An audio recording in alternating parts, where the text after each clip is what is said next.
ببینید سوال الگویی که بهتون دادم، خب قبول کنیم که سوال سختیه، درسته؟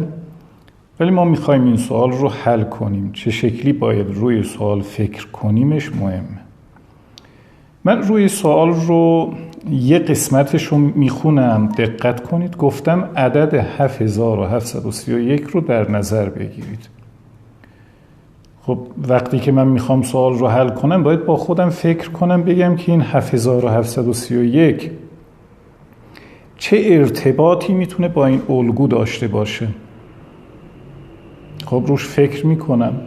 قبل اینکه این ارتباط رو کشف کنم میگم خود عدد 7731 چه ویژگی داره که به من دادن، گفتن اینو نگاه کن بعد الگو رو در نظر بگیر. خب حالا روی 7731 یکم فکر کن.